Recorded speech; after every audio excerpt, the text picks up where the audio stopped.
በረከት ወርቁ ወይም ደግሞ በረከት ገበሬዋ ተብላ የምትታወቀው እጅግ አሳዛኝ የሆነ መልእክት አስተላልፋለች። ቪዲዮውን ጋብዛችኋለሁ መጨረሻ አካባቢ ላይ ማለት ነው።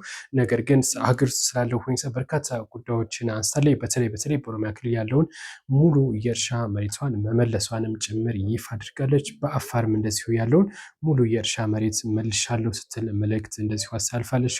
ከነንብረቱ ነው ሁለቱ የመለሰችው። የጋምቤላውና የፕላቲናው ያለው ግን አሁንም እየተጠቀምኩበት ነው ስትለው የገለጸችው እና እጅግ አሳዛኝ ጉዳዮችን ያነሳችው ከአሁን በኋላ እዚህ ሀገር መታ ኢንቨስት እንደማታደርግም ጭምር ገልጻለች። ኡጋንዳ ላይ ያለው እንደምታለማ ስለ ኤርፖርትም ጭምር ያነሳችው ነገር አለ። ቪዲዮውን ተከታተሉት። በርካታ ጉዳይ ያነሳችው አብራችሁ ነው። እኔ በጣም የማዝነው ነገር ምን እንደሆነ ታውቃላችሁ? ከዚህ በፊት ኡጋንዳ ላይ እርሻ ጀምሬ ኡጋንዳ ላይ እየሰራው እስካሁንም እየሰራው ነው፣ አላቋረጥኩም የኡጋንዳን ስራዬን። ግን አንድም ቀን ከኡጋንዳ ሆኜ ቪዲዮ ቀርጬ አላውቅም። ኡጋንዳ የሰራውት ስራ ብዬ አላውቅም። ኡጋንዳ ሲሄድ እንደማንኛውም ሰው በቃ ሄዳለሁ መለሳለሁኝ፣ በብዛት ሄዳለሁኝ፣ አይቼ እመጣለሁና ምን ማለት ነው? ምክንያቱም ሰው አንድ እግሩን ውጪ አድርጎ እንዲሰራ አልፈልግም። ያው አየርላንድ ያለኝ አለኝ መጀመሪያም፣ ሌሎችም ጋር ቢኖረኝ ይኖረኝ ችግር የለውም። ግን ዱባይ ላይ ሄጄ እንዲህ እየሰራው ነው። የሆነ ኡጋንዳ ላይ ሄጄ ዛሬ እንትን ተከልን፣ ዛሬ ኤክስፖርት ሸንኮራ ላክን፣ ዛሬ አቮካዶ ወደ ሆነ ሀገር ላክን ምናምን ብዬ አውርቻ አላውቅም። ሀቅ በነግራችሁ ማለት ነው። ኢትዮጵያ አየር መንገድ ነው የምንጠቀመው ለኤክስፖርት ከዩጋንዳ ማለት ነው። ኢትዮጵያ ሲሆን የሚገርም 2.80 3.20 የሰጠን ዶላር ኡጋንዳ ላይ ስንሆን ብር ከ20 ነው የሚያስከፍለው። 1 ዶላር ከ20 ሳንቲም ነው የሚያስከፍለን። አሁን ለምሳሌ ወደ ዩክሬን በሳምንት 3 ጭነት አለ ወደ ዩክሬን የሚሄድ ማለት ነው። በሳምንት 3 ጭነት ሲወጣ 1 ኪሎ በ1 ዶላር ከ20 ሳንቲም ነው የሚያስከፍለን። ከኢትዮጵያ ግን ብጭን ኖሮ 2.80 ወይም 3.20 ነው የሚሆነው ሂሳቡ። በታክስ ምክንያት ይሁን በምን ምክንያት ይሁን አላውቅም። ዩጋንዳ ላይ ቺፕ ነው ለመጫን፣ በጣም ቢሮክራሲም የለም ምንም የለም።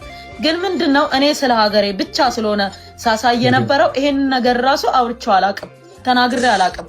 እና እንዲህ አይነት ነገር መኖሩን ልዩነቱን ማለት ነው። ለኤክስፖርት እንኳን በጣም የሚመቸው ከሌላ አፍሪካ ሀገር መጫን ነው። ከኢትዮጵያ መጫን ከአየር መንገድ ጀምሮ ውድ ነው። ለምን እንደሆነ አላውቅም። እና ይሄንን ነገር ራሳቸው የሚያውቁት ነገር ስለሆነ ቼክ ማድረግም ይችላሉ።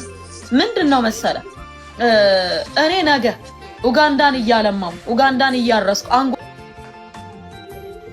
እያረስኩ ዚምባብዌ ላይ እያረስኩኝ የተለያየ ሰፋፊ እርሻ የተለያየ ነገሮችን እያደረኩኝ ቪዲዮ ስለቅ እያዘንኩ ነው። ምክንያቱም ጋምቤላ ያለውን እርሻ ካልሰራውበት ምርት አላገኝም። እንዲሰራ የሚቻለውን ጥረት አደርጋለሁ። ብላቴ ላይም እየተሰራ ነው፣ በራሴ እጅ ነው ያለው። ኦሮሚያ ያለውን እርሻ አልዋሻችሁ መልሻለሁ ለመንግስት ከነ ንብረቱ ነው። ለሌላ ወጣቶች ስጧቸው ከፈለጋችሁ ለሌላ ወጣቶች እንዲሰጥ ብዬ ኦሮሚያ ያለው ሁለቱንም እርሻዎች ለመንግስት መልሼ ሰጥቻለሁኝ። አፋር ላይ ያለውን እርሻ ለአፋር ክልል መንግስት ከነ ንብረቱ መልሻለሁ። የለማ ስለሆነ ብዙ ነገር ስለተሰራበት መስራት ከቻሉ ወጣቶች ሌሎች እንዲቀጥሉ ሰጥቻቸዋለሁ ማለት ነው። አሁን ያለኝ 2 እርሻዎች ናቸው። አንደኛው ደቡብና አንደኛው ጋምቤላ ማለት ነው። እንደነገርኩ መሬት የሰጠኸውን ነው የሚሰጥ። ካልዘራ አይበቅል፣ ካልገነባ ቤት አይሆንም። ስለዚህ እንደነገርኩ